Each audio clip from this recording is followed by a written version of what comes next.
Broadcast permission for the following program is made possible by the Columbia Broadcasting System. The CBS Radio Mystery Theater presents...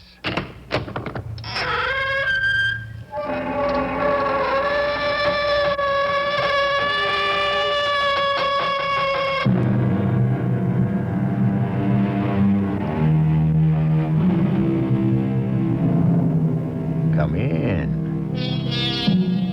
Welcome. I'm E.G. Marshall. I want to tell you a love story of the future. Yes, we have loved in the past, we love today, and we will love 1,000 years from now. This is a strange love story. But think of it this way.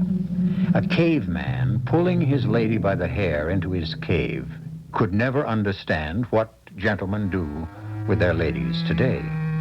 And our ladies and gentlemen of today may have trouble understanding how they will treat each other tomorrow.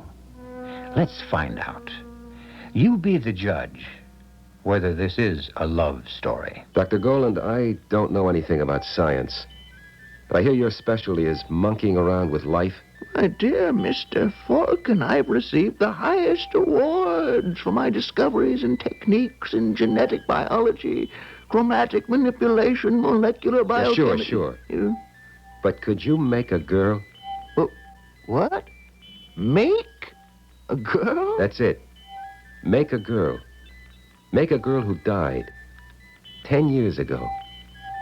Could you make an exact duplicate of a dead girl?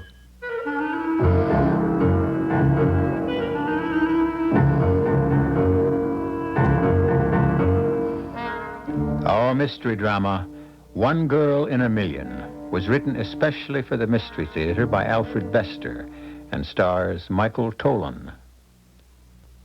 I'll be back shortly with Act One.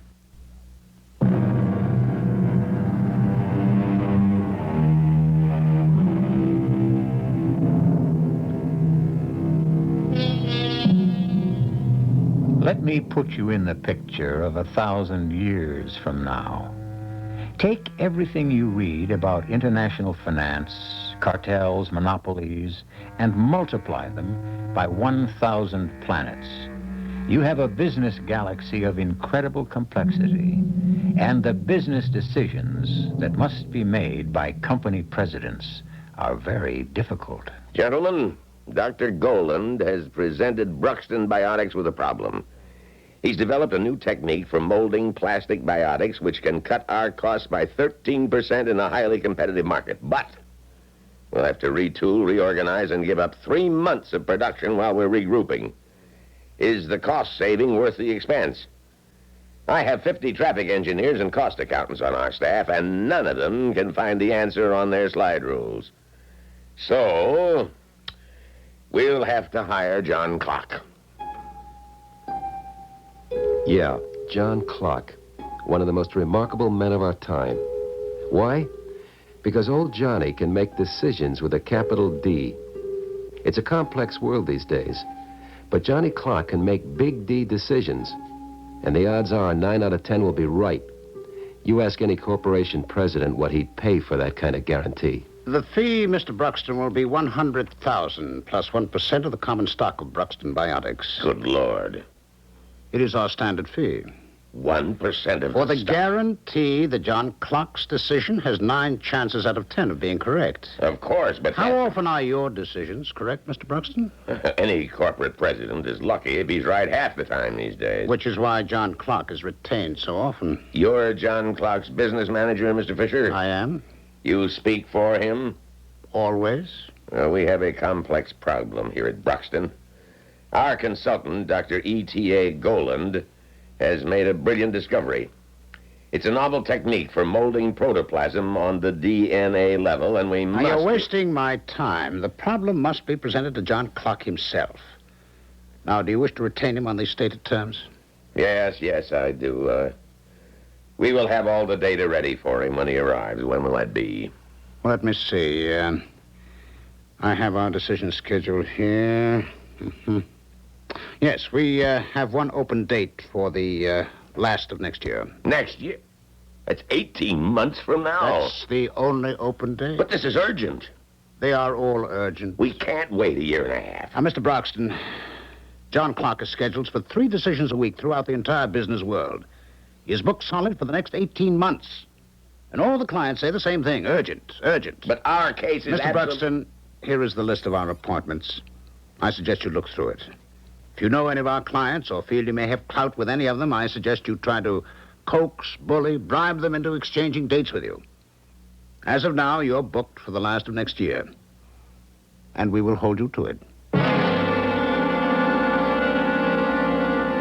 XK-109 to Greta San Domingo. Greta, this is Bruxton calling, and you owe me. I'm collecting. I backed your paper, remember?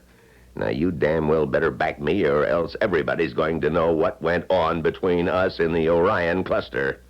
I need John Clark real quick. I've got a late date, and you've got an early. I want to swap with you, and no arguments. XK-107 to Logistics, Inc. Bruxton here. On that joint venture we discussed last month, we got nowhere. The hang-up was the differential between real time and event time, which would drop Bruxton Common a point on the exchange. All right, I'll concede it, but I want something in return. It'll cost us, but we can make it up if you'll exchange your session with John Clark for mine. Aldous Fisher to Bruxton Bionics.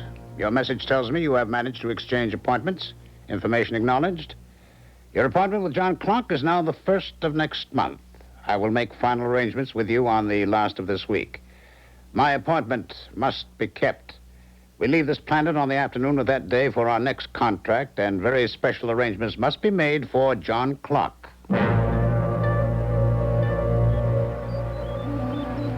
I think I've got your plant layout, Bruxton, pretty well in mind. Now, how many on your security staff? Oh, no more than 24, Mr. Fisher. Oh, not nearly enough. We use 10-hour cells for John Clark alone. Good heavens. Now, look, I want your security staked at every entry leading onto the main floor. Strict orders. No one exits or enters without my approval. But why? Our security staff will cover every move Clark makes. Alert your people. You make it sound like we would want to assassinate John Well, Clark. think what you like. Our staff will wear the John Clark OD badge. Tell your people that their orders are to be obeyed without question. Well, this is fantastic, but I'll give the word. All right, and this is most important. I'd say you have some 1,800 working in your plant? 1,937. Any of them named Kruger? Kruger? Kruger. K-R-U-G-E-R. Oh, Fisher, I don't know all their names. I'm only the president. I don't expect you to, but personnel named Kruger cannot be here. Any personnel named Kruger cannot be here. You heard me. No one named Kruger may be inside the Bruxton Bionic plant while John Clark is making his decision. Fisher, I can't understand. I'll put it another way. John Clark must never meet any man named Kruger. Why? I wish I knew. So came the great day, and Bruxton Biotics was wondering, who's this John Clark who earns $15 million a year and owns 1% of 1,000 planets? What's he look like?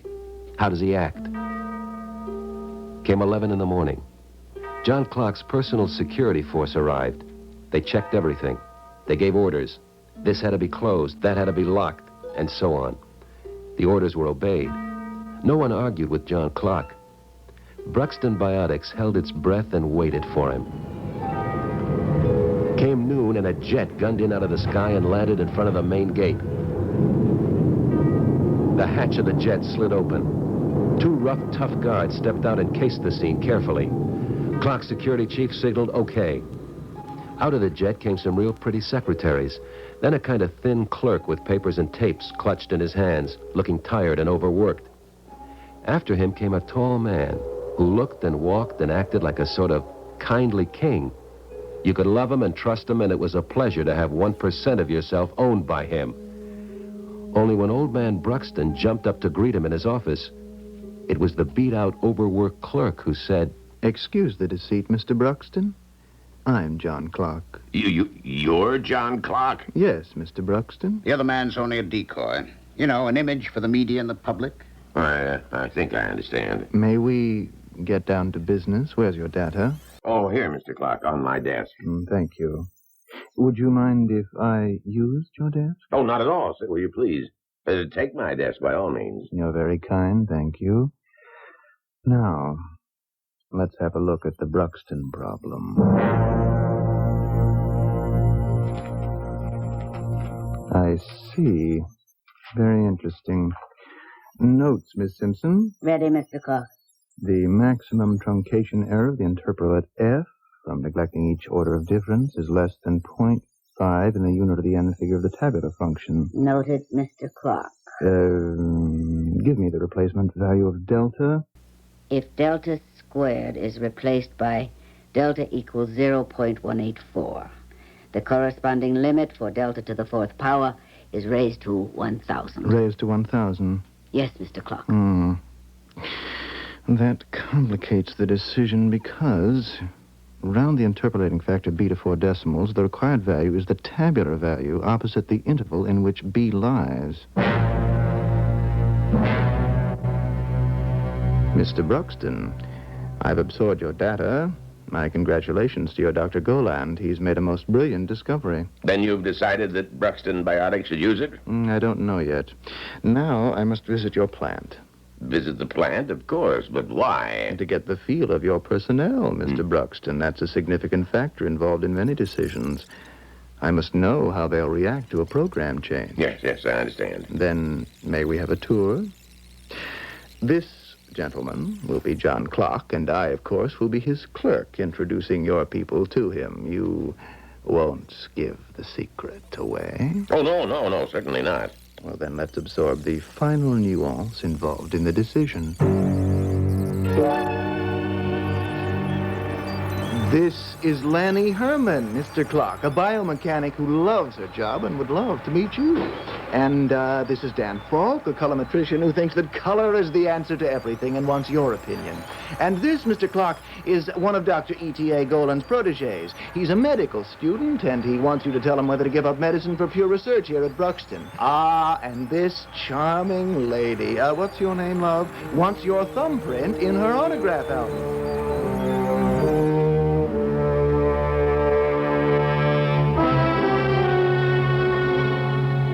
Well, Mr. Clark? Give him time. He's absorbing. But Fisher... I said give him time. You'll hear the decision when it comes. Well, can I talk to him?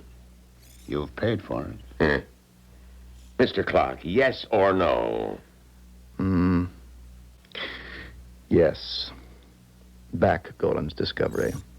Your profit margin will drop to 0 in the first year, but you'll outstrip the competition by 9% in the next.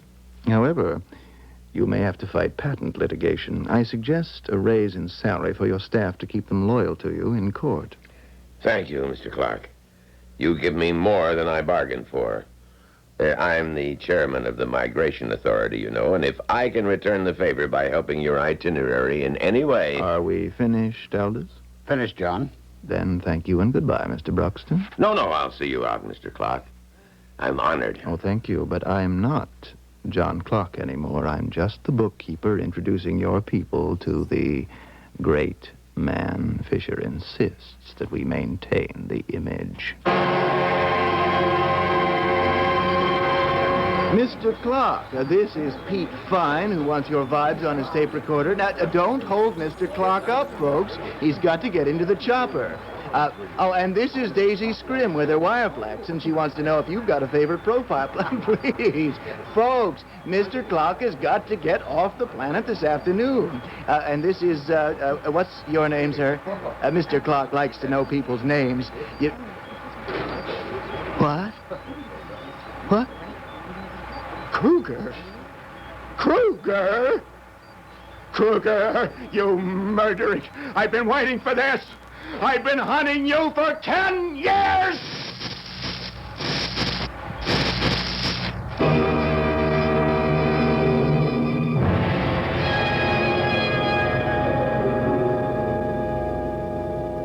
Time stood still. The body crumpled. The clock staff leaped into action. They piled John Clark into the helicopter, which took off and disappeared. The security men quietly vanished. Only Aldous Fisher remained alongside the body in the center of a horrified crowd. The fool, Fisher said savagely. We warned him. We warned all the Krugers. All right. Call the police. I shall be back shortly.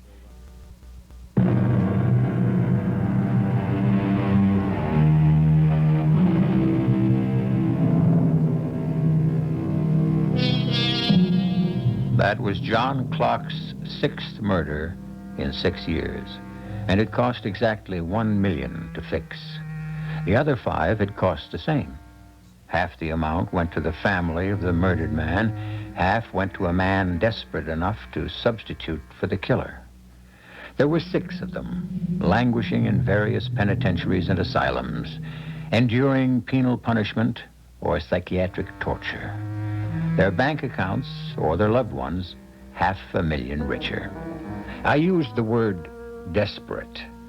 So was Aldous Fisher as he consulted with the John Clark staff in the Hotel Alcor Splendide en route to the next planetary contract. 6 killings in 6 years, Miss Simpson. We can't keep it quiet much longer. Sooner or later, somebody's going to put it all together and ask why John Clark always hires crazy clerks. What's the matter with him anyway, Mr. Fisher? Oh, no, Simpson. He's got a Kruger fixation.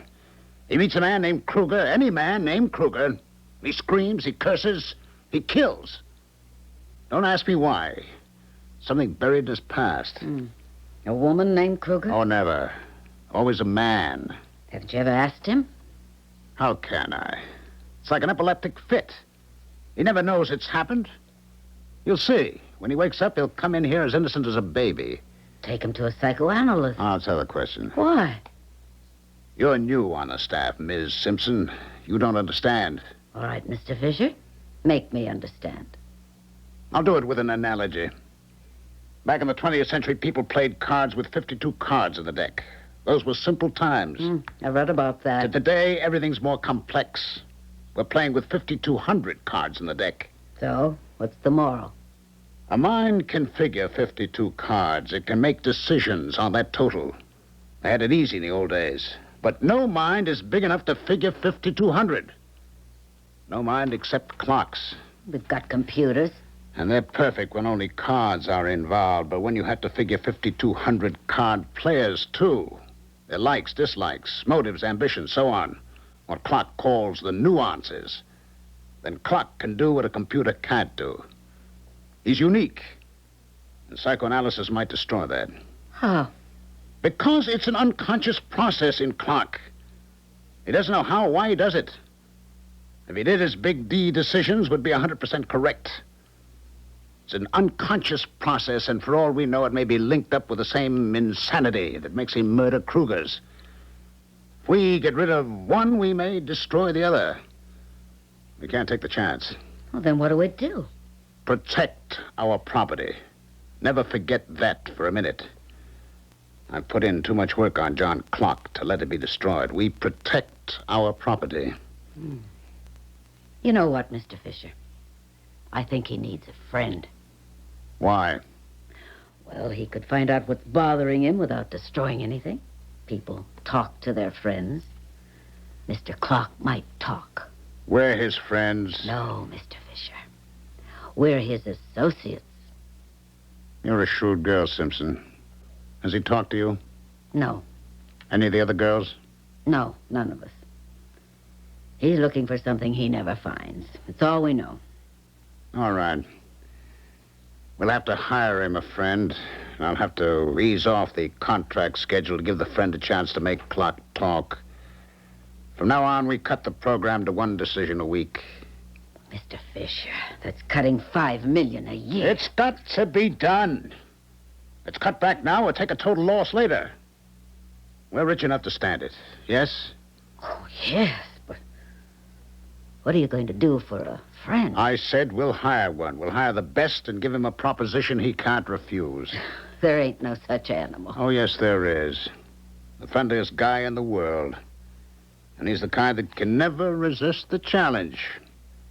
I'll hook him in on the clock problem, and I'll get him. Who?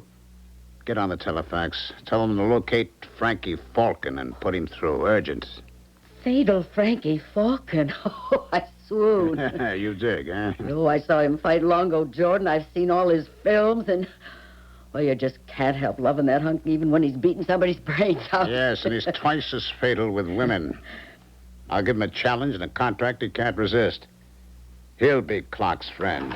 As soon as John Clark meets him, he'll... Meets who, Elders? Did you have a nice sleep, John? Very nice. Very nice. Whom am I going to meet? A man almost as famous as you are. Oh? Am I supposed to be famous? An all-out heavyweight champion named Frankie Falcon. He badgered us for an introduction to you, and I can't hold him off much longer. Frankie Falcon? Famous? I never heard of him. Sure, he never heard of me. Why should he? Sports were not his thing. Of course, I knew about him. He was real famous. But I got a surprise when I met him. Johnny and I took to each other right off. It was like a flash friendship. And I said to Fisher, "No, it really is like friends with us." I gotta admit, you hooked me with a brand new challenge. And the contract? Now, I just went along with that because it's the only way you feel comfortable. I don't like to make people uncomfortable. You know I don't need the money. The IRS does. Interplanetary revenue takes 70%. They can't take any more. No, I don't need the money. And old Johnny needs me. Somebody's got to try and straighten the poor kid out. Kid? At his age? Age has got nothing to do with it. Anybody in trouble, I feel like it's my kid. Well, it sounds like you think he needs a father. What's the difference? Look, Fisher, I've torn up your check. You tear up the contract. I'm going to straighten out old Johnny on my own because he's a friend. So while John Clark Associates zigzagged from planet to planet, Johnny and I enjoyed ourselves while his decoy gave interviews and posed for pictures. We went off, often as not hitting the night spots, and having a ball, especially on planets where a night lasts 20 hours. But I found out something funny, and I told Fisher in private. I don't know how close you've been watching Johnny, but if you think he's been sleeping every night safe in his little trundle, you better switch notions. How's that? Old Johnny, he's been sneaking out nights when you thought he was getting his brain rest. The devil. How do you know? By his reputation. They know him everywhere. They know old Johnny in every bistro from here to Orion. And they know him in the worst way. By name? By nickname. Wasteland, they call him. Wasteland? Uh-huh, Mr. Devastation. He runs through women like a prairie fire. You don't know this? No. How? Well, like we go into a club.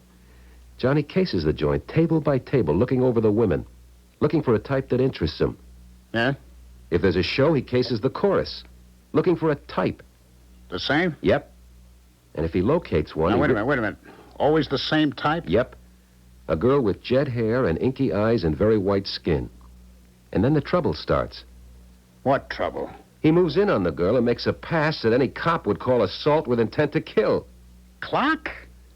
Oh, no, that's impossible. I'm sorry, Fisher, he does. Me, I've been around, but I'm scared by it. I never saw such a hasty man. And so violent. What happens? Nothing. That's the crazy part. Absolutely nothing. That's why you get no complaints from the cops. But the women... Well, some girls fight, others want to give in. But Johnny's never satisfied. He leaves them cold. He pays up like a gent out of his own pocket and moves on. He could have almost any woman agreeable if he'd slow down a little, but he can't. He's driven. By what? I don't know. It's like he's working against time. After Johnny and I were real close friends, he let me come along with him on a crazy treasure hunt.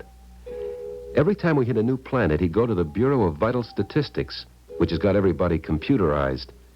He'd bribe the chief clerk and give him specifications. Height 5'6", weight 110, hair black, eyes black, bust 34, waist 26, hips 36, size 8. Now, I want the name and address of every girl over 21 who fits these specifications. I'll pay you 100 per name. I tell you, Fisher, that parade of tall, dark girls makes me dizzy. What happens? Same thing as in the clubs. He looks, he talks. And? Nothing. Always nothing. What's he after? Well, I got it figured out this much. He's looking for a special, particular girl, and nobody comes up to his specifications. A girl named Kruger? I don't know if the Kruger business comes into it. Is he hard to please? Well, I'll tell you.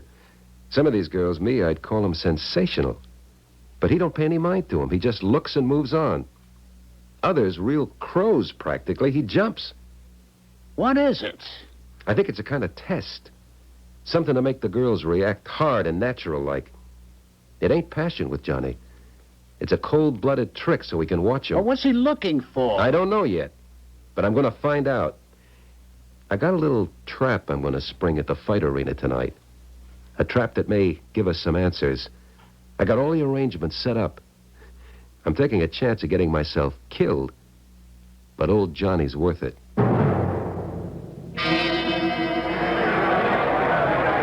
I think it's ugly, friend. Yeah, me too. You gotta be pretty sick to like the sight of a couple of juiced-up gorillas tearing each other to pieces. Juiced? Sure.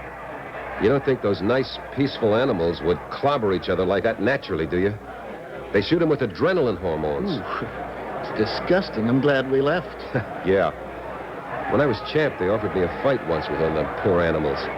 They promised to cut down the shots to make it easy for me. I told them it would take... Hey, Frankie! Good old, fatal Frankie. Hey, don't you remember me? Well, I guess I should, friend, but I'm Blooper Davis. Remember, we were raised in the old precinct. Don't you remember, Frankie? I was always queer for iced bloops, and that's how I got the name, remember? Blooper! Hey, sure enough. Hi. Hey, it's been a long time since the old precinct. Hey, wait a minute. It was Blooper Davidoff then, wasn't it? Sure. And you was Frankie Kruger then. What? We'd like to make our names commercial. Kruger? That's right, Johnny. I had to change my name for the fight game. You filthy murdering rat. I've been waiting for this. I've been waiting 10 years. Frankie, you never told me there was no... I'm all right, Blooper. Beat it, quick. I got him. Yeah. Kruger. All right. I'm Kruger, Mr. Clock. Kruger's the name. So what? What are you going to do about it? Killer. Filthy killer. I'll rip you to pieces. Don't try to fight me, Mr. Clock. I got you pinned and outweighed, and I'm a pro. Why me, Mr. Clock? Why Frankie Kruger? What did I ever do to you 10 years ago?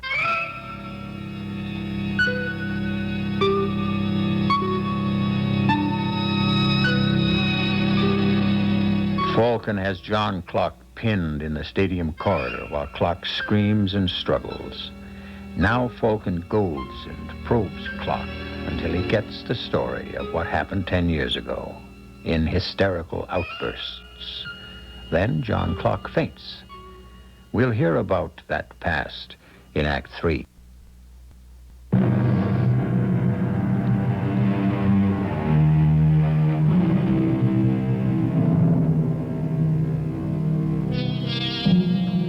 Frankie Falcon slings the unconscious John Clock over his shoulder and carries him back to the hotel. There he puts him to bed and then goes out to report to Aldous Fisher and the Clock staff. He shows them the laser pistol with which Clock tried to murder him and describes the trap he'd set with the aid of Blooper Davis.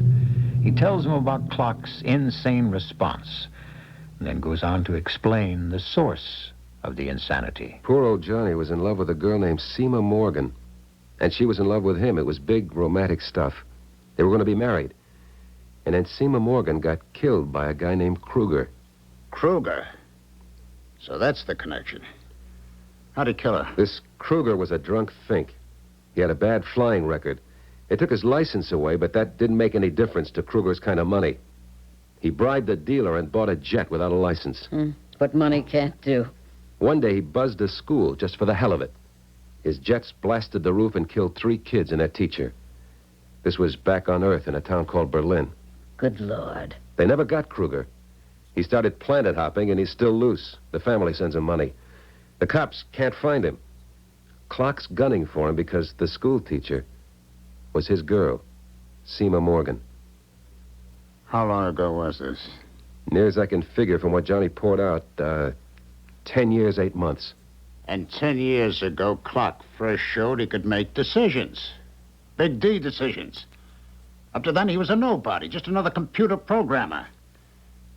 And then came the event. Not an event, a tragedy, Mr. Fisher. All right, then came the tragedy, and with it the hysteria. And the genius. Don't tell me that one didn't produce the other. Nobody can tell you anything, Fisher. All right, so he kills Kruger over and over again, right? Revenge, fixation. But what about the girls and the wasteland business? You ever hear the expression, one girl in a million? Well, who hasn't? But if your girl was 1 in a million, that means there could be 9 more like her in a city of 10 million. Oh, but that's just a figure of speech, Frankie. Sure, ma'am. But old Johnny's working on that idea. He thinks he can find Seymour Morgan's duplicate. How? He figures with a population of 1,000 billion today, there's a chance of finding Seymour Morgan's duplicate if he just keeps on looking. He thinks the odds are in his favor. Oh, ridiculous. Not to Johnny. He's still in love. He's looking. We got to do something to help him. No. We ought to coax him into believing some girl's the duplicate. We ought to make him fall in love again. No. Why no? Because the moment Clark finds his girl, he heals himself. He stops being the great John Clark, the decider. He turns back into a nobody. Well, what does he care about being great? He wants to be happy. Everybody wants to be happy. Nobody is. Clark's no worse off than any other man. But he's a lot richer. No. We maintain the status quo. Don't you mean you're a lot richer? We maintain the status quo. I think we'd better terminate our contract. We have no further use for your services. Fisher, we terminated when I tore up your check. You're talking to Johnny's friend now. I'm sorry, Falcon, but Clark won't have much time for his friends from now on. I'm stepping up the schedule. You'll never pull it off. I'll see Johnny when and where I please. You want John to see the contract? It's still in my files. I never part with anything. Now, how long do you imagine he'll believe in your friendship after he sees the contract? No, Falcon. You'll see him when and where I please. So it was a Mexican standoff. Clark Associates went into high gear Big D decisions again. They knew now why the Krugers had to be protected. The man was sick and miserable. But that made no difference to Aldous Fisher. He thought it was a fair price for 1% of the world. Only I had an idea, and I paid a visit to Dr. E.T.A. Goland at Bruxton Biotics. He's the genius who invented new techniques for molding life. But yes, a most ingenious notion. You could duplicate the girl that died 10 years ago? Oh, without any difficulty. She'd look the same? Act the same? Be the same? Up to 95%, plus or minus 0.975. How would you go about it? Oh, complete psychological pattern of the girl in the Centaurus master files. They'll telex a transcript upon formal application and payment of fee. Well, I'll pay it. The modern embalming process, which, she is buried, yes? Uh-huh. Which is 98% perfect. From remains and psychological pattern, I reconstruct body and psyche by my molding process. I do it without any difficulty. I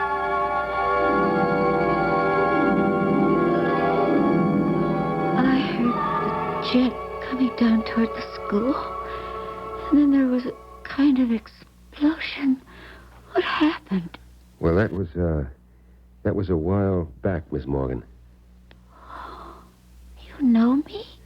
Yes, ma'am. Oh, am I in a hospital? What happened? I'm Frankie Falcon, Miss Morgan. A lot's happened, and I'll explain later. But first, I want you to look at me real hard and make up your mind whether you can trust me. Yes, I think I can trust you. No matter what I say, you gotta trust me. No matter what I tell you, you do it. But why? For the sake of Johnny Clark. Oh, something's happened to him. What is it? No, not to him, Miss Morgan. To you. Look, be patient. I'll explain. I had it in mind to explain now, but I can't. I'd best wait until tomorrow. Dr. Golden will put you to bed, and you get your rest. I'll see you tomorrow.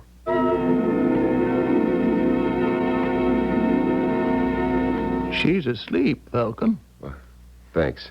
She is in splendid condition. A beautiful, healthy creature. I'm very proud. You should be. You're You're a genius. Yeah, of course. But what's disturbing you? Well, I've got to tell her that she's a duplicate 10 years later. Well, she can cope with that. What's bothering you?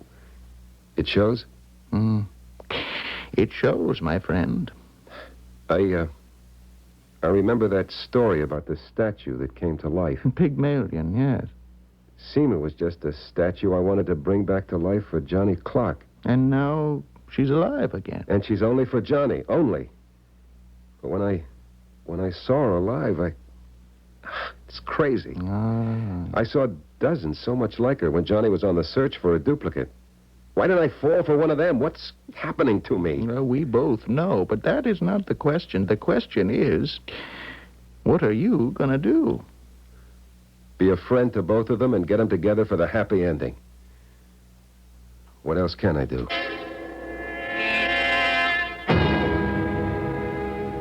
Yeah, and it was the toughest fight of my life on the ship to Ross Alpha, where old Johnny was making Big D decisions.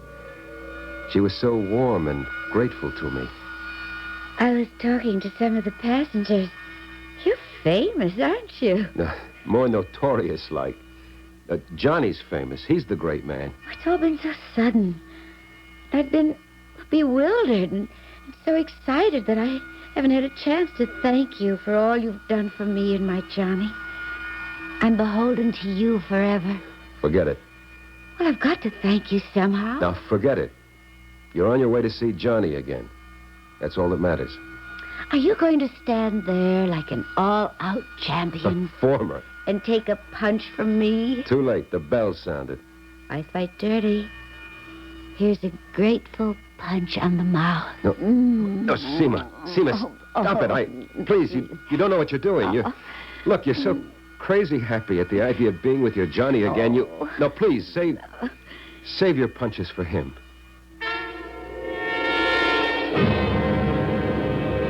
So we put down on Ross Alpha with one girl in good condition and me a wreck. And damned if I wasn't met by Aldous Fisher and old man Bruxton, who was chairman of the Migration Authority. Mr. Falcon, it has been brought to my attention by Mr. Fisher that you have arrived here on Ross Alpha accompanied by a young woman. Yeah. She's in the powder lounge getting prettied up for a fella. She is of illegal status. Oh? How would Mr. Fisher know? You fool. I've had you followed ever since you left. Why? The contract was canceled. Did you think I would let it go at that? Mr. Fisher informs me that the young woman with you is traveling under an assumed name. Her migration papers are fraudulent. How fraudulent? She's Seema Morgan. Her papers say she's Seema Morgan. Seema Morgan died 11 years ago. The woman with you can't be Seema Morgan. And until the question of her identity can be resolved, she will not be permitted entry. I'll have documentation on Seema Morgan's death telex within a week, Falcon. Oh, you don't know it, but you're making it easy for me, Fisher. The one thing in the world I'd like most is to get her out of here and never let Johnny see her and never let her see him. I'm so crazy to keep her for myself that... Look, withdraw your charge, Fisher. No. You can't keep them apart. Not this way. Suppose she's interned. Who's the first man I subpoenaed to establish her identity? John Clark. Who's the first man I called to come and see her? John Clark. You think you could stop him? I'll show him that contract.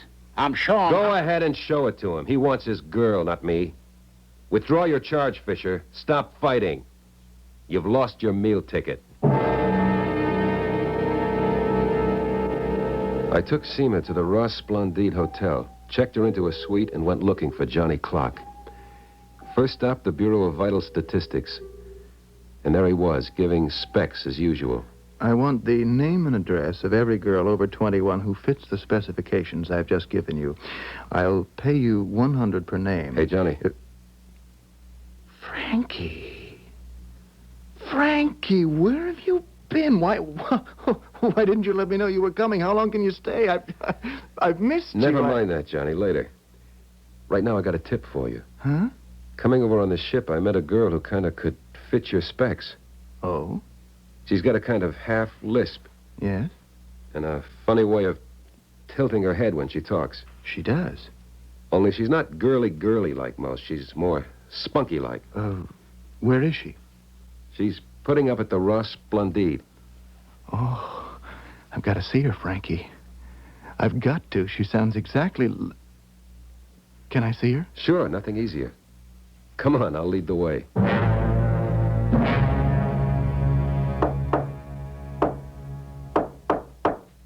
Yes? Who's there? It's me. All clear. Open up. Just a minute. Cheers, Johnny. I think you're going to find what you're looking for. I'll wait outside. Frankie, did you... Good evening. Oh. My name is Clark. John Clark. My friend Frank Falcon told me about you. You met coming over on the ship? No. You're not... But he did tell you about me. We're old friends. No, but you're not John Clark. Yes, I am. No. My Johnny's young. My What? Johnny's sweet. You're not Johnny Clark. You're another man who looks like him. Look, Let me go. Let go of me. Are you my Seema? Are you my Seema? Let me feel you and hear you. You're not dead, are you? You come back to me, Seema. Go. Let go of No, me. no. No. Frank. You're not. You're not. I'm sorry. Please. I'll move on. I won't bother you again. It's all a mistake. You see, I make so many. Look, would 1,000 square it? Here, take it. Oh, for heaven's sake. Now, don't fuss. I'm moving on. Seema, are you all right? She's Oh, not. Frankie. She's not Seema, Frankie. It's a nice try. And thanks. I'll get out. Sorry, all a mistake. Oh, Frankie. I thought... Oh, Frankie, hold me. Please, hold me. I'm lost. I've got nobody but you. No, you've got me, Seema. Oh. It's all right, love. The world's passed you by, you and your Johnny. But you've got me.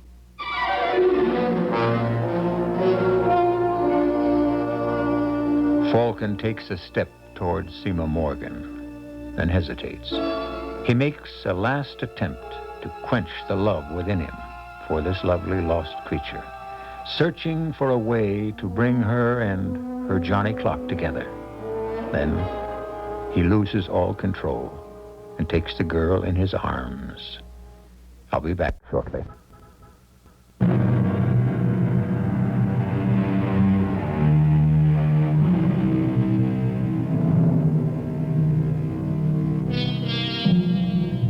As he held the weeping girl in his arms, Frank Falcon thought, she doesn't know what she's doing. She's so frightened, so afraid of being lost. She's not mine. Not yet. Maybe never. And then, Aldous Fisher's won, and Johnny Clock's lost. Our cast included Michael Tolan, Ralph Bell, Evie Juster, Leon Janney, and Russell Horton. The entire production was under the direction of Himan Brown. This is E.G. Marshall inviting you to return to our Mystery Theater for another adventure in the macabre. Until next time, pleasant dreams.